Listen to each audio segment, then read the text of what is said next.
Eh bien, merci Francine Mananga et merci à tous les fidèles téléspectateurs de Safety Télévision et surtout de cette tranche matinale Mboté. Nous ouvrons cette page d'information Un point sur le monde avec la loi sur la prorogation d'état d'urgence sanitaire en République démocratique du Congo. Je tiens à rappeler, hier, il s'est tenu la plénière de l'Assemblée nationale et la présidente Janine Mabunda a opté pour cette loi ensemble avec le député. Donc, il y a la prorogation de l'état d'urgence sanitaire. De ce fait, il appelle la population de la République démocratique du Congo à respecter les mesures barrières afin de lutter contre cette pandémie. C'était une plénière qui a duré plus de 2 heures du temps et au cours de cette plénière qui a eu cette prorogation. Autre information, c'est sur les ordonnances présidentielles. Hier également, il s'est tenu les ordonnances présidentielles à la radio nationale officielle de la République démocratique du Congo, dont RTNC. Il y a remaniement au sein de l'armée congolaise. Il y a changement de quelques généraux au sein de notre armée congolaise. C'était hier le porte-parole du président de la République, Kasongo Mwemba, qui a lu ces ordonnances dans la chaîne nationale. Autre information, faisons à présent un petit rétro-pédalage, c'est la rencontre qui s'est tenue entre le président de la République démocratique du Congo, son excellence Félix Antoine Tshisekedi Tshilombo, avec l'ex-président honoraire Joseph Kabila à la cité de Lansele. C'était toujours dans le cadre de la lutte contre la pandémie de coronavirus qui fait rage partout dans le monde. Au cours de cette rencontre, les deux personnalités ont eu une minute de silence à mémoire de personnes mortes de cette pandémie. Et après, il y a eu plus de 4 heures de temps de discussion, toujours centrée sur la gestion de cette pandémie. Et à la fin de cette rencontre, les deux personnalités ont réitéré leur soutien, leur cohésion et surtout l'unité de travailler en commun pour l'émergence de ces pays et surtout pour lutter contre cette pandémie qui fait rage, qui fait la terreur partout dans le monde, surtout dans la planète de Covid-19.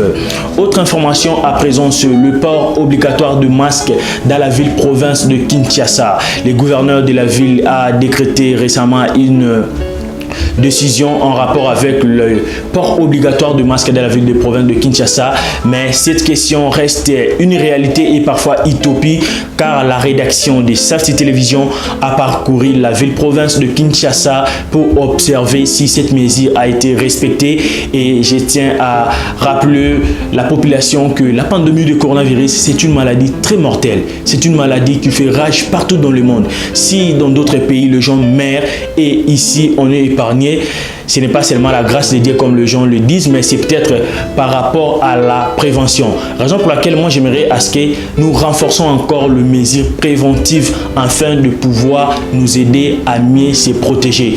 Pour certains, ils disent que cette décision est inopportune. Ce n'est pas une meilleure décision car dans d'autres pays, on offre des masques comme don, c'est gratuit, mais dans notre pays ici, chaque personne, chaque individu est censé d'acheter le masque lui-même.